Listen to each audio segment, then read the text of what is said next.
সূরাতুল কাউসার তেলাওয়াত করে 7টি ডিমের মধ্যে যদি ফু দিতে পারেন, আল্লাহ সুবহানাহু ওয়া তাআলা আপনাকে কি ফলাফল দিবেন জানলে অবাক হয়ে যাবেন, হয়রান হয়ে যাবেন। কসম খোদা, আল্লাহ সুবহানাহু ওয়া তাআলা আপনাকে এমন বেনিফিট দিবেন আপনি চিন্তাও করতে পারবেন না, ভাবতেও পারবেন না। যদি আপনি জানেন অবাক হয়ে যাবেন। আর হ্যাঁ, আমলটি কেন করবেন জানেন?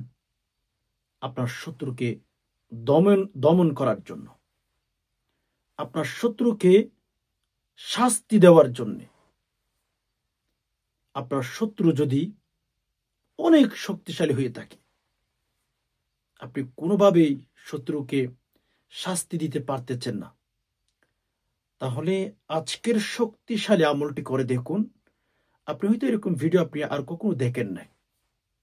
শত্রুকে দমন করার জন্য, শত্রুকে শিক্ষা দেওয়ার জন্য, শত্রুকে মাটির সাথে মিশিয়ে দেওয়ার জন্য আজকের আমলটি আপনি ছাড়বেন না।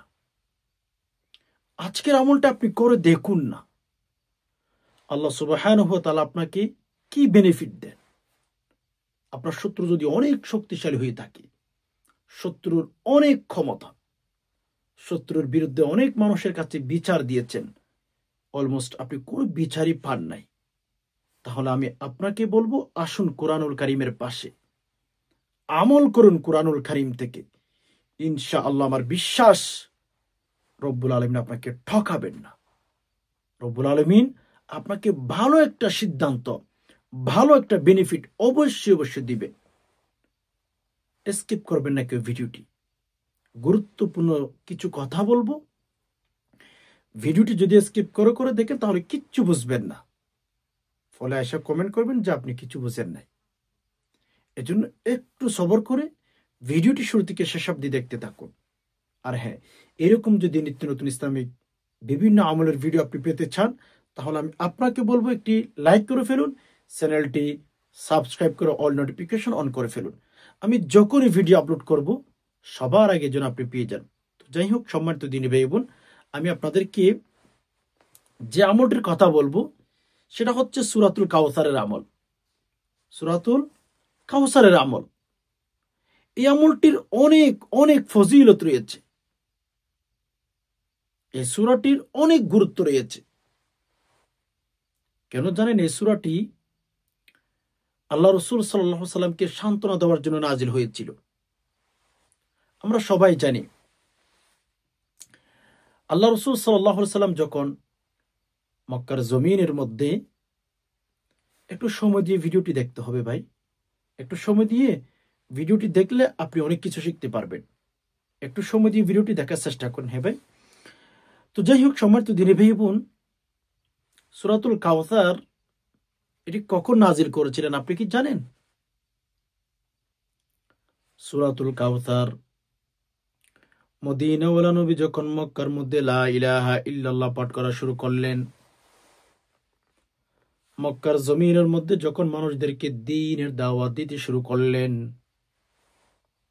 মেরে দোস্ত, আপনার নবী আমার নবী যখন মদিনা থেকে বিভিন্ন জায়গাতে দ্বীনের দাওয়াত দিতে যাইতেন, আমরা জানি রাসূলুল্লাহ সাল্লাল্লাহু আলাইহি সাল্লামকে অনেক কষ্ট দিয়েছেন। মক্কার জমিনের মধ্যে মানুষ আমার নবী আপনার নবীকে এত কষ্ট দিয়েছেন যে আমার নবীকে মক্কা থেকে বের হতে বাধ্য করেছেন। এত কষ্ট দিয়েছেন আমার নবী আপনার নবীকে, মক্কা থেকে বের করে দিয়েছেন, এত কষ্ট দিয়েছিলেন। শুধুমাত্র রাসূলুল্লাহ সাল্লাল্লাহু আলাইহি ওয়াসাল্লামের একটাই দোষ। কোনটা সেটি জানেন?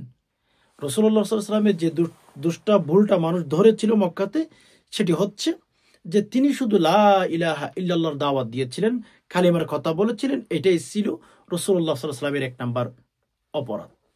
এটা কি অপরাধ?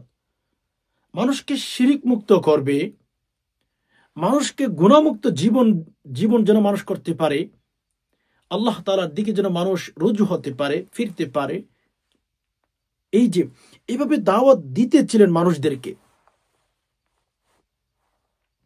কিন্তু মক্কার জমিনের মানুষ আমার নবীকে নিয়ে অনেক কথা বলেছেন, অনেক কথা। আল্লাহ রাসূল সাল্লাল্লাহু আলাইহি সাল্লাম একদিন টেনশনের মধ্যে পড়ে গেলেন, একটু ডিপ্রেশনে পড়ে গেলেন। আল্লাহ রসুল সাল্লাল্লাহু আলাইহি সাল্লামের সন্তান সন্ততিগুলো একের পর এক কিন্তু ইন্তেকাল করতেছিলেন, দুনিয়া থেকে বিদায় হতে যাচ্ছিলেন। এই কথা যখন কাফেররা শুনতে পাচ্ছিল যে মুহাম্মদ রাসূলুল্লাহ সাল্লাল্লাহু আলাইহি সাল্লামের যে সন্তান হচ্ছে আর দুনিয়া থেকে বিদায় হয়ে যাচ্ছে, মক্কার জমিনের মধ্যে অলিতে গলিতে একটা কথা মক্কার মধ্যে প্রকাশ করা শুরু করে দিল, একটা কথা প্রচার করা শুরু করে দিল। কি প্রচার করা শুরু করলো? যে মুহাম্মদ নিয়ে আমাদের কোনো টেনশন নাই। কেন? মুহাম্মদের যত সন্তান হচ্ছে সবাই কিন্তু মরে যাচ্ছে, সবাই কিন্তু ইন্তেকাল হয়ে যাচ্ছে।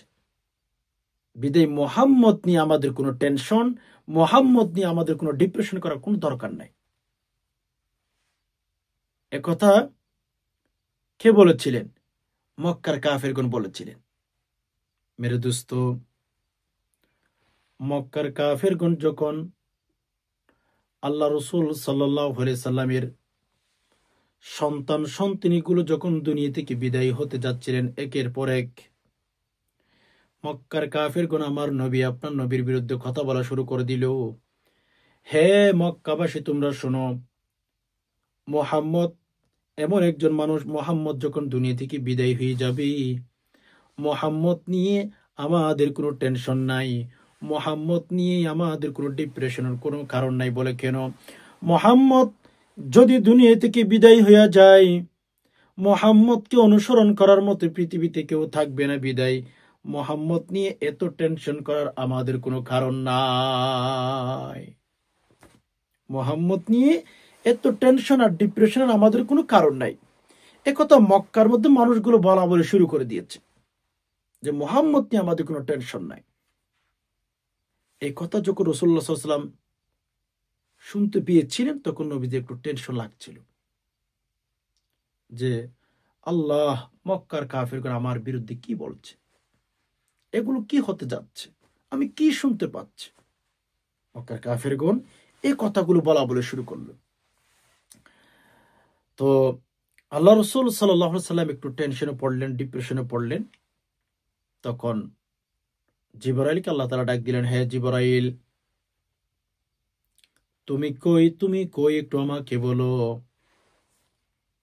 তখন সাথে সাথে জিবরাইল বললেন, লব্বাইক, আল্লাহ আমি তো আছি। আল্লাহ কিছু বলবেন নাকি, কোথাও পাঠাবেন নাকি? ওকে। আল্লাহ তাআলা বললেন, হে জিবরাইল, আমার বন্ধু আসমান ও নিচে জমিনের মধ্যে টেনশনের মধ্যে থাকবে, আর তুমি এখানে ফুর্তি করতে থাকবা, জমিনের মানুষগুলো এনজয় করতে থাকবে, এটা হতে পারে না। আমার বন্ধু খুবই টেনশনে পড়ে গেল। মক্কার কাফেরগণ আমার বন্ধুকে নিয়ে অনেক অনেক কথা কিন্তু শুনিয়ে দিয়েছে। আমার বন্ধুকে নিয়ে যে মক্কার কাফেরগণ বলা বলে শুরু করলো যে আমার বন্ধু মরে গেলে, দুনিয়া থেকে বিদায় হয়ে গেলে আমার বন্ধুকে স্মরণ করার মতো কেউ থাকবে না, একথা মক্কার জমিনের কাফেরগণ বলা বলে শুরু করে দিয়েছে। আমার বন্ধু টেনশনে পড়ে গেছে। যাও জিবরাইল, যাও যাও জিবরাইল, আমার বন্ধুর কাছে একটা খবর দিয়ে দাও, আমার বন্ধুকে একটু বলে দাও। আমার বন্ধু কাফেরের কথা শুনে একটু টেনশনে পড়ে গেল, ডিপ্রেশনের মধ্যে পড়ে গেল। আমার বন্ধুকে বলে দাও, আমার বন্ধু যেন কোনো টেনশন না করে, আমার বন্ধুকে সূরাতুল কাউসার তেলাওয়াত করে শুনিয়ে দিয়ে আসো। আমার বন্ধুর টেনশন যেন সাথে সাথে দূর হইয়া যায়, আমার বন্ধুর টেনশন যেন সাথে সাথে দূর হয়ে যায়। আমার বন্ধু টেনশন করতেছে, আমার বন্ধু ডিপ্রেশনে পড়ে গেছে। তো যাই হোক, সম্মানিত দ্বীনী ভাই বোন, আমি আপনাদেরকে বলবো, আল্লাহ রসুল সাল্লাল্লাহু আলাইহি সাল্লামের বিরুদ্ধে কাফেরগণ অনেক কথা বলেছিল, নবীজিকে অনুসরণ করার মতো কেউ থাকবে না, মোহাম্মদ নিয়ে কোনো টেনশন নাই। এই যে আপনাদের পেছনে কিন্তু দেখবেন নিজের গোত্রের মানুষ, নিজের বংশের মানুষ আপনার বিরুদ্ধে লেগে গেছে। আপনি যাকে সবচেয়ে আপন ভেবেছিলেন, যাকে জীবনের সব কথা শেয়ার করার জন্য আপনি মেনে নিয়েছিলেন বা শেয়ার করেই দিয়েছেন, ওই মানুষটাই কিন্তু আপনার বিরুদ্ধে চলে গেছে। এটা পৃথিবীর নিয়ম। এটলিস্ট আল্লাহ রসুল সাল্লাল্লাহু আলাইহি সাল্লামের ইতিহাস পড়লে আপনি সেখানে পাবেন। মেরে দোস্ত, আল্লাহ রসুল সাল্লাল্লাহু আলাইহি সাল্লামের বিরুদ্ধে যখন মক্কার কাফেরগণ এই কথা বলা বলে শুরু করলো, কি কথা বলা বলে শুরু করলো? যে মোহাম্মদ নিয়ে আমাদের কোনো টেনশন নাই, ডিপ্রেশন নাই। বলে কেন? মোহাম্মদ মারা গেলে মোহাম্মদকে অনুসরণ করার মতো আমাদের কেউ থাকবেন, মোহাম্মদ মরে গেলে মোহাম্মদকে অনুসরণ করার মতো এই পৃথিবীতে, এই জমিনের মধ্যে কেউ থাকবে না। বিদায় মোহাম্মদকে নিয়ে আমাদের কোনো টেনশন আর ডিপ্রেশনের কারণ নাই। আল্লাহ রসুল সাল্লাল্লাহু আলাইহি সাল্লামের কাছে জিবরাইলকে আল্লাহ তাআলা পাঠিয়ে দিয়েছিলেন, বন্ধু যাও, আমার বন্ধুর কাছে যাও। জিবরাইল, আমার বন্ধুর কাছে চলে যাও, আমার বন্ধুর কাছে গিয়ে একটু বলে দাও সূরাতুল কাউসার আমার বন্ধুকে একটু তেলাওয়াত করে শুনিয়ে দাও। সুবহানাল্লাহ, আমার বন্ধুকে সূরাতুল কাউসার তেলাওয়াত করে একটু শুনিয়ে দাও। কাফেরগণ যে বলতেছে আমার বন্ধুকে অনুসরণ করার মতো কেউ থাকবে না, বরঞ্চ তাদেরকে অনুসরণ করার মতো কেউ থাকবে না, তারাই লেজ কাটা হবে। বিসমিল্লাহির রহমানির রহিম। ইন্না আ'তাইনাকাল কাউসার ফাসাল্লি লিরাব্বিকা ওয়ানহার ইন্না শানিআকা হুয়াল আবতার। এই সূরার অনুবাদ যদি আপনি পড়েন তাহলে বুঝতে পারবেন, ইন্না আ'তাইনাকাল কাউসার। বন্ধু আপনি টেনশন করবেন না, আমি আপনাকে কাউসার দান করেছি, হাউজে কাউসার দান করেছি। মেরে দোস্ত, হাউজে কাউসার সম্পর্কে আপনি কি জানেন? হাউজে কাউসার এমন একটি কূপের নাম, এমন একটা কুয়ার নাম, এমন পানি সেখানে আল্লাহ তাআলা দিয়েছেন, একবার যদি কোনো নারী পুরুষ হাউজে কাউসারের পানি পান করতে পারে, ওই ব্যক্তির দ্বিতীয়বার আবার যে পানি পান করতে হবে সেটাই কিন্তু বলতে দেরি করবে না। ধরুন একবার যদি হাউজে কাউসারের পানি পান করতে পারেন, আর কখনো আপনার পানি পান করার প্রয়োজন হবে না। যে পানি পান করতে হবে ওইটাই আপনি ভুলে যাবেন। হাউজে কাউসারের পানি পান করলে এমন অবস্থা হবে যে হাউজে কাউসারের পানি পান করলে এরপরে আপনি পানি পান করবেন ওইটাই ভুলে যাবেন। আপনার পানি পান করতে হবে সেটা আপনি ভুলে যাবেন। সুবহানাল্লাহ, এত দামি পানি, এত মূল্যবান পানি, এত চিন্তা করতে পারেন? আল্লাহ তাআলা আমাদের সবাইকে হাউজে কাউসারের পানি যেন পান করতে পারি, আল্লাহ তাআলা আমাদের সবাইকে সে তৌফিক দান করুন। কিতাবের ভেতরে যখন পড়তেছিলাম মানে আশ্চর্য লাগতেছিল। হাউজে কাউসারের পানি পান করার একটা নিয়ম থাকবে। সুবহানাল্লাহ। উমর রাদিয়াল্লাহু তাআলা হাউজে কাউসার থেকে গ্লাস পূর্ণ করবে, এন্ড উমর রাদিয়াল্লাহু তাআলা আলীর হাতে দিবেন গ্লাস, পানির গ্লাস। আর উমর রাদিয়াল্লাহু তাআলা আবু বকরের হাতে দিবেন, আবু বকর রাসূলুল্লাহ সাল্লাল্লাহু আলাইহি ওয়াসাল্লামের হাতে দিবেন, হাত মুবারক দিবেন। আর নবী আলাইহিস সালাতু ওয়াস সালাম জান্নাতি ব্যক্তিদেরকে মুখে লাগিয়ে বলবেন, বান্দিশরা পান কর। কেমন হবে চিন্তা করে দেখেন। একবার যদি হাউজে কাউসারের পানি পান করতে পারেন, আপনার জীবনে আর কখনো মনে হবে না যে আপনি পানি পান করবেন, ভুলেই যাবেন, তৃষ্ণা লাগবেই না জীবনে। তো এজন্য এরপরের আয়াতের মধ্যে একেবারে শেষের আয়াত আর কি, ফাসাল্লি লিরাব্বিকা ওয়ানহার ইন্না শানিআকা হুয়াল আবতার। বন্ধু শুনেন, টেনশন করবেন না, আপনাকে যারাই লেজ কাটা বলছে তারাই লেজ কাটা, আপনি টেনশন করবেন না, আমি আপনার পক্ষে আছি তো। মক্কার কাফেরগণ আল্লাহ রসুল সাল্লাল্লাহু আলাইহি ওয়াসাল্লামের বিরুদ্ধে গিয়ে অনেক কথা বলেছিলেন। আমার নবী আপনার নবী একটু টেনশনে পড়ে গিয়েছিলেন, বাট আল্লাহ তাআলা আমার নবী আপনার নবীকে সান্ত্বনা দিতেছিলেন যে বন্ধু টেনশন করবেন না, আপনাকে যারা লেজ কাটা বলতেছে, আপনাকে অনুসরণ করার মতো কেউ থাকবে না বলছে, আল্লাহ বলেন আমি বলছি তারাই লেজ কাটা। তো এবার চিন্তা করুন, মক্কার কাফেরগণের কথা সত্য হবে, নাকি আপনার নবী, আপনার আল্লাহ, আমার আল্লাহ, সারা পৃথিবীর আল্লাহর কথা সত্য হবে? আল্লাহ পাক রব্বুল আলামিনের কথাই সত্য হয়ে গেল, আল্লাহ পাক রব্বুল আলামিনের কথাই বাস্তব হয়ে গেল। আজকে দেখুন আবু জাহেলের বাড়িঘর কি হয়েছে, তারাই লেজ কাটা হয়েছে। সৌদি আরবের মধ্যে আসলে দেখবেন আবু জাহেলের বাড়িটা সৌদি সরকার সেটাকে টয়লেট করেছে, বাথরুম করেছে, হাম্মাম করেছে। যারাই ওখানে মক্কাতে যায় ওই আবু জাহেলের বাসাতেই পেশাব পায়খানা করে। লেজ কাটা কারা বলুন তো ভাই? আল্লাহ যেটা বলেন ওইটাই হয়, আল্লাহর কথার উপরে পৃথিবীর মধ্যে কারো কথা নাই, তারাই লেজ কাটা হয়েছে। আর আপনার নবী, আমার নবী, সারা জাহানের নবীর গড়টা এখনো পর্যন্ত সুরক্ষিত রেখেছে। মানুষ এখনো সেলুট করে, মানুষ এখনো দেখতে যায়, মক্কাতে মানুষ এখনো দেখতে যায়। তো আবু জাহেলের ঘর বাথরুম হয়েছে, টয়লেট হয়েছে, তাহলে কার লেজ কাটা হয়েছে? আবু জাহেলকে আল্লাহ তাআলা এত পচিয়েছে, এত ধ্বংস করে দিয়েছে। আপনি যদি কোনো পৃথিবীর কোনো মুসলিমকে বলেন, ইমানদারকে বলেন যে আমি আপনাকে মাসে মাসে বেতন দেব, আমি আপনাকে মাসে মাসে বেতন দেব, যে আপনার সন্তানের নামটা আবু জাহেল রাখেন। আপনি কাউকে বলবেন যে আপনার সন্তানের নামটা আবু জাহেল রাখেন, আমি মাসে মাসে আপনাকে টাকা দেব। আপনার বলুন তো বুকে হাত দিয়ে আপনার সন্তানের নামকে আবু জাহেল রাখবেন?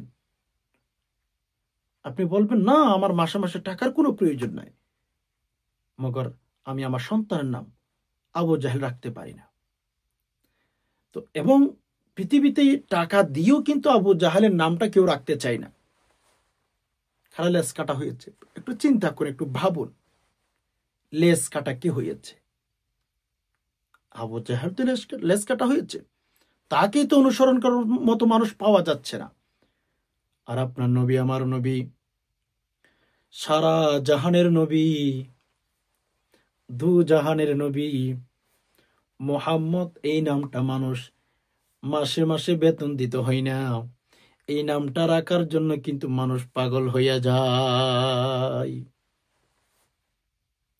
আল্লাহর কথাই সত্য, রাইট? একটু চিন্তা করুন, একটু অ্যানালাইসিস করুন ভাই, যে মোহাম্মদ নাম সারা পৃথিবীতে মানুষ রাখার জন্য পাগল। একটা কথা এখানে মনে পড়ে গেছে, আপনাদেরকে একটু শেয়ার করি। মোহাম্মদ নামটা এত পবিত্র একটি নাম যে মোহাম্মদ যদি কোনো মা গর্ভবতী অবস্থায় থাকে, ওকে, কোনো মা যদি গর্ভ অবস্থায়, মানে তার পেটে বাচ্চা বাবু আছে, সে যদি চায় তার বাবু যে পেটের মধ্যে আছে সেই সন্তানটা ছেলে সন্তান হবে। ওই মা যদি পাক্কা নিয়ত করে যে আমার সন্তানের নামটা আমি মোহাম্মদ রাখবো, একটা আমল শিখিয়ে দিচ্ছি আর কি আপনাদেরকে। যে সমস্ত মা গর্ভাবস্থায় থাকেন, সো পেটের মধ্যে যখন বাবু থাকবে তখন নিয়ত করে ফেলবেন যে আমার বাবুর নাম আমি মোহাম্মদ রাখবো। কিতাবের ভেতর পাওয়া যায় বাবুর নাম মোহাম্মদ রাখার নিয়ত করলে আল্লাহ তাআলা ওই বাবুকে ছেলে হিসাবে দুনিয়ার মধ্যে আনবেন। সুবহানাল্লাহ, মানে ছেলে সন্তান হবে। যে সমস্ত মায়েরা ছেলে সন্তান চাচ্ছেন, পাইতেছেন না, এই আমলটি করবেন। সন্তান যখন, বাবু যখন পেটে থাকবে, আপনি নিয়ত করবেন আপনার বাবুর নাম মোহাম্মদ রাখবেন, তাহলে ইনশাল্লাহ ছেলে সন্তান হতে বাধ্য হবে। তো সম্মানিত দিনী ভাই বোন, তো দেখেন, আল্লাহ রসুল সাল্লাল্লাহু আলাইহি সাল্লামকে আল্লাহ তাআলা বলেছিলেন যে বন্ধু টেনশন করার দরকার নাই, আপনাকে অনুসরণ করার মতো পৃথিবীতে হাজার হাজার মানুষ আমি তৈরি করব।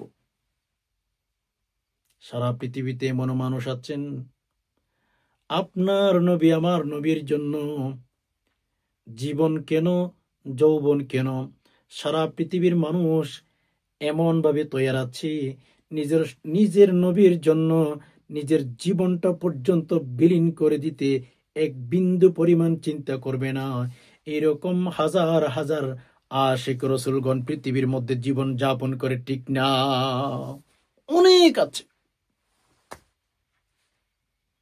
তো শাহে খুবা তো জানে জানা, তো শাহে খুবা তো জানে জানা হে চেহারা উম্মুল কিতাবে তেরা, না বন সকি হে না বন সকেগা, না বন সকি হে না বন সকেগা, মিসালে তেরি জবাবে তেরা, মিসালে তেরি জবাবে তেরা। তো শাহে খুবা তো জানে জানা হে চেহারা উম্মুল কিতাবে তেরা। তো মুহাম্মদ রাসূলুল্লাহ সাল্লাল্লাহু আলাইহি সাল্লামের জন্য জীবন কেন, এমন মানুষ পৃথিবীতেই জন্ম হয়েছে নিজের গোষ্ঠীর সকলকে বিলীন করে দিতে। রসুলের জন্য একটু চিন্তা করবে না, হাজার হাজার নারী পুরুষ আছে।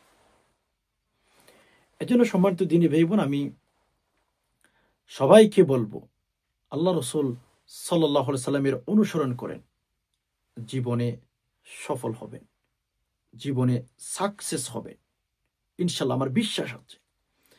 তো এজন্য মক্কার কাফেরগণ আমার নবী আপনার নবীর বিরুদ্ধে কথা বলেছিলেন। তারা বলেছিলেন যে মুহাম্মদকে অনুসরণ করার মতো পৃথিবীতে কেউ থাকবে না, সে তার ছেলে মেয়ে সবাই দুনিয়া থেকে বিদায় হয়ে যাচ্ছে, তাকে নিয়ে আমাদের কোনো টেনশন নাই।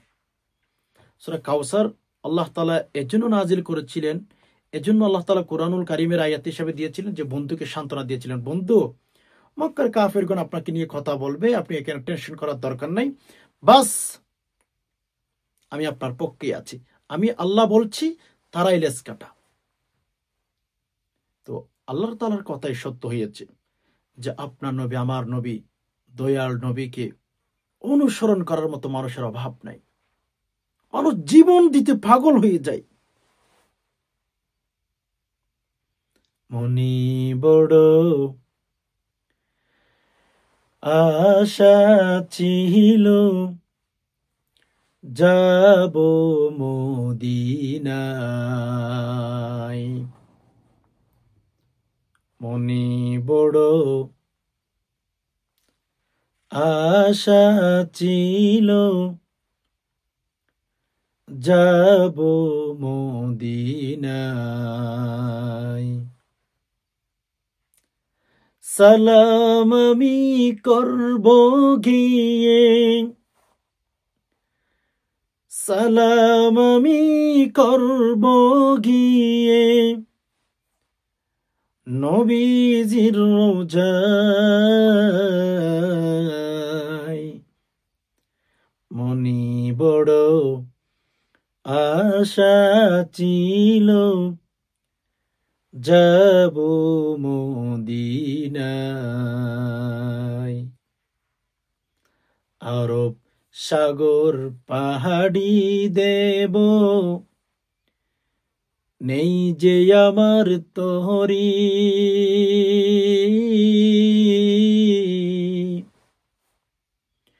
আরব সাগর পাহাড়ি দেব নেই যে আমার তোহরি,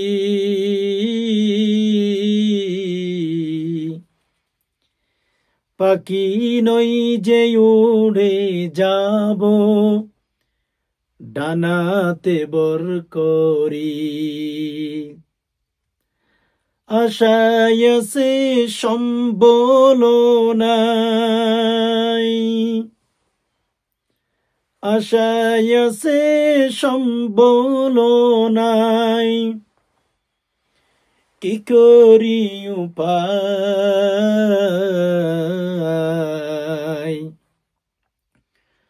মনে বড় আশা ছিল, যাব মদিনায়।